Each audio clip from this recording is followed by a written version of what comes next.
The Krumeich CorneaRing is inserted between the transplant and the recipient cornea and secures the transplant protective wall around it. Because of this, the transplant is no longer pushed downwards with each lid movement, and therefore healing can take place with tight wound adaptation. The ring consists of an alloy made of cobalt, titanium, and molybdenum. It has a wall thickness of 150 microns and is available in various dimensions with outer diameters of 7.0, 7.5, and 8.0 millimeters.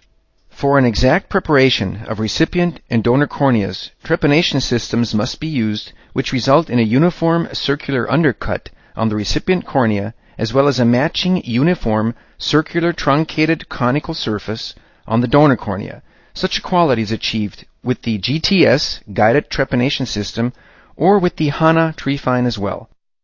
In the animation, the uniform circular undercut of the recipient cornea can be seen. The transplant is trepanized complementary and thus has a cone-shaped circumference which accommodates the Krumeich CorneaRing and positions it axially to posteriorly.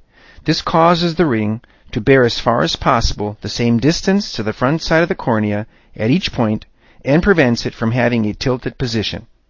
For the application of the Krumeich CorneaRing, first the exactly trepanized transplant from the donor cornea is inserted into the corresponding trepanized recipient cornea.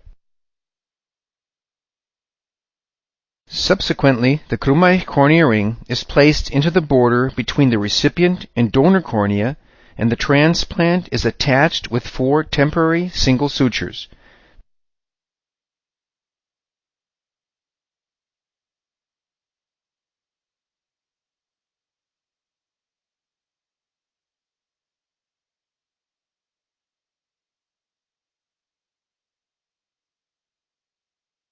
Then uniformly spaced radial lines between the donor cornea and the recipient cornea are applied with an RK marker, and the first layer of the anti-torque suture is placed.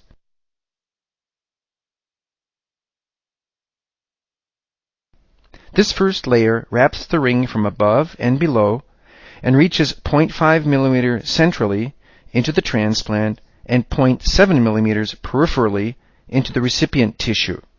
After the first anti-torque suture has been placed, the temporary sutures are removed.